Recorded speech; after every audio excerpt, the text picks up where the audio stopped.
as we progress through this topic, I really want you to be referring back to studies of things like EPOC that quite probably you've studied at this point.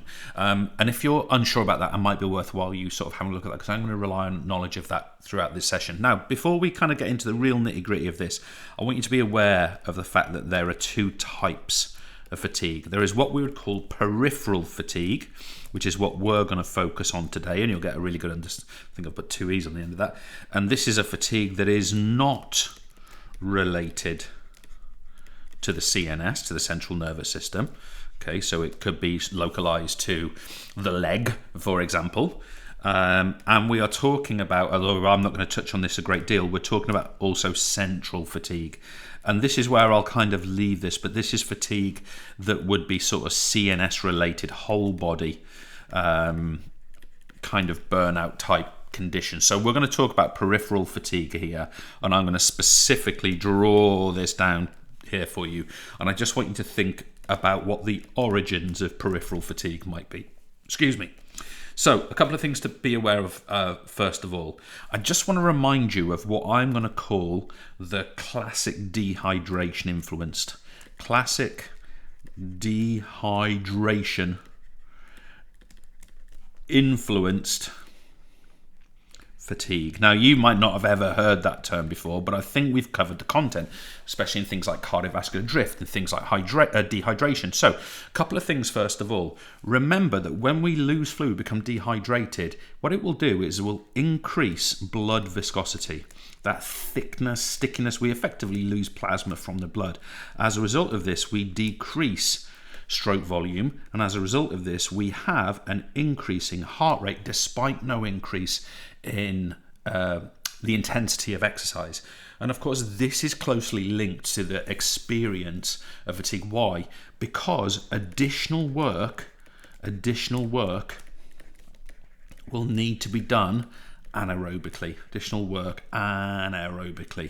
And of course, that's going to lead to the accumulation of lactic acid. We could be talking about lactate inflection points, etc., etc., etc.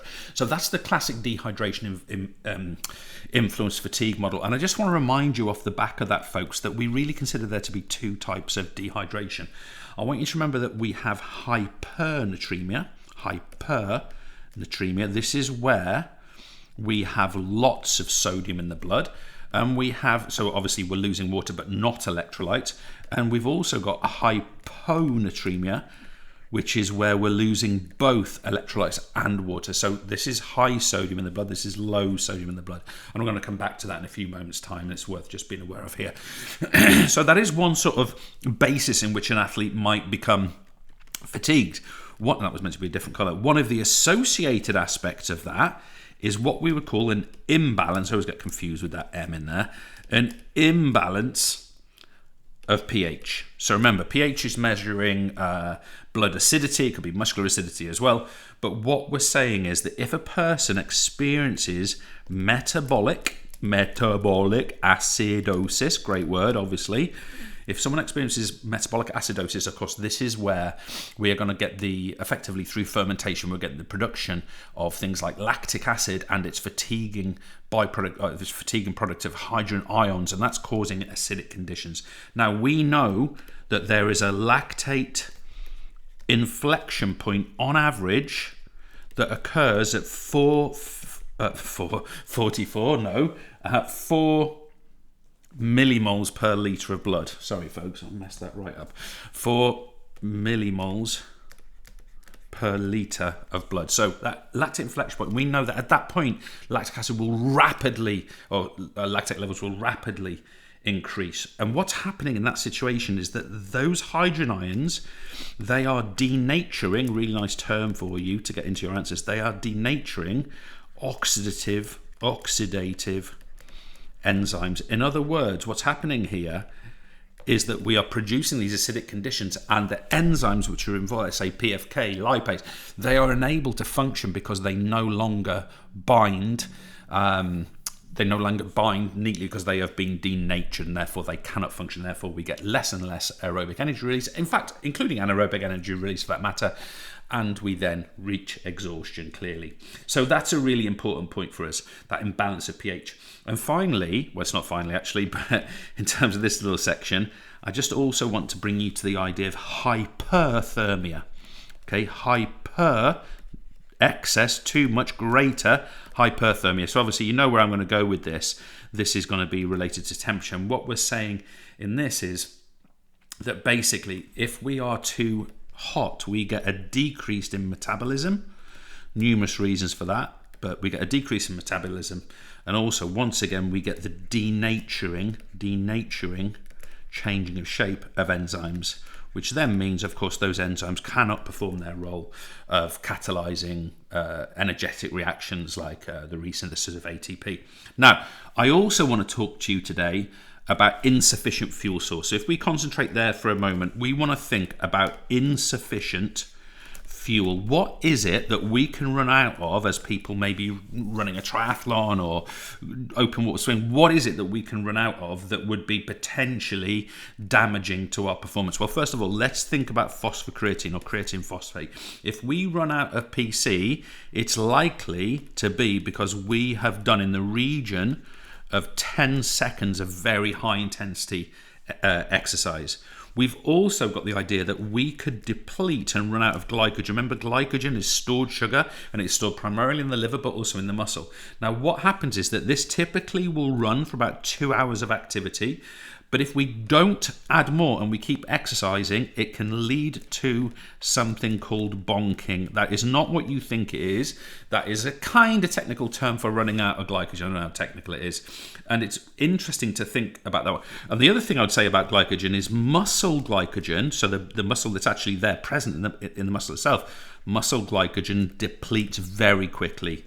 Because obviously we don't store much in the muscle. This depletes quickly, so we don't have a large store in the muscle, therefore we get rid of that goes rapidly. Now we can also think about fats, obviously, as a fuel source. It's quite hard to run out of fats, but it can be done. But a couple of things might cause that. It would be caused by very long duration activity. Very long duration. Remember, fats are stored under the skin in most cases.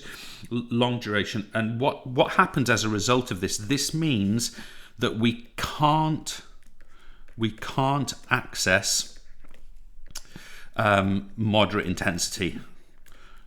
Okay, so it's not going to make any difference to our high intensity exercise because that's not powered through fats anyway. But aerobic work, moderate intensity exercise, that marathon running example, we can't do that because we would have fat depletion. Now, I also just want to touch on the idea of proteins. Now, the way proteins work for energy is they are the non-preferred fuel source for all cells. And what will happen is if we've got no glycogen, no fats, the body will start consuming its own protein for energy, okay?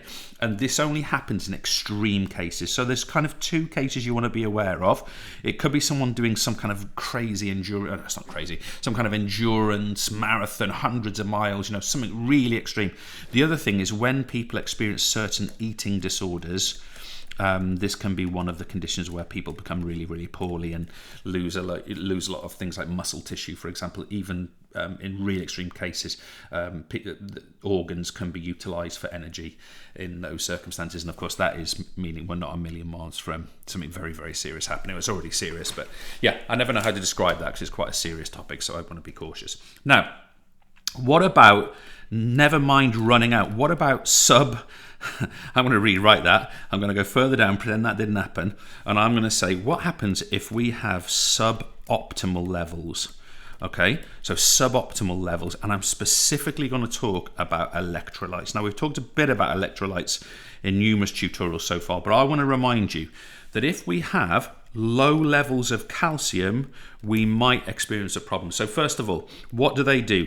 They activate myofilaments. Now, if you haven't already studied the sliding filament theories, basically myofilaments they run parallel to one another, thicker filaments, thinner filaments, and they pull against one another to cause muscle contractions. Those filaments require calcium. Therefore, calcium is heavily involved in muscle contraction, as we'll come across with electrolytes in a second. So that's really, really important. Now, obviously, if we've got low levels, what's going to get affected? We're going to struggle to perform muscle contractions in that circumstance.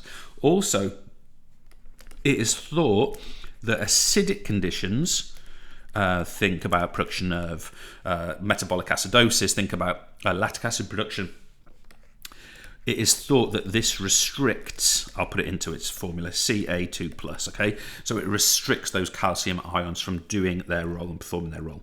Now, I also want to think about sodium. Now, sodium, another type, we've already touched on this with regard to blood levels. What we're saying here is that sodium is involved in the carriage of signal. So it carries the electrical signal to the muscle, and therefore it operates separately to potassium. We're going to come back to that. And it does this job outside of cells. Outside of cells. Okay? So it carries that signal. It's involved outside of the cell. But it has an inverse relationship. It has an inverse relationship with potassium. Now, I'm not going to get it. I've looked carefully. This course doesn't want me to teach sodium and potassium pumps.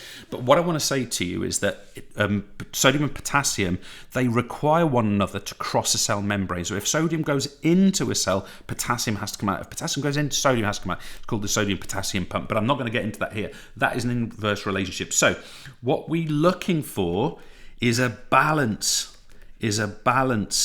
Of sodium to potassium. And if that balance isn't there, then of course we're going to have problems. In fact, specifically, we're going to experience fatigue. And then finally, folks, and you probably know where I'm going with this, we need to talk about potassium itself. So obviously we've got this inverse relationship with sodium, but if we've got suboptimal levels of potassium, what happens? Well, first of all, the role of potassium is to create a slightly negative charge to cells. Okay, so cells require a slightly negative charge. Now, I'm not going to get into polarity and the movement of different products, but nevertheless, it's important for the cell. Okay, now the problem is that if sodium levels go up, potassium levels go down. We've just talked about that. And this, of course, is going to restrict the capacity of potassium to provide this function to the cell. And what's that going to lead to? It's going to lead to less efficient metabolism and fatigue.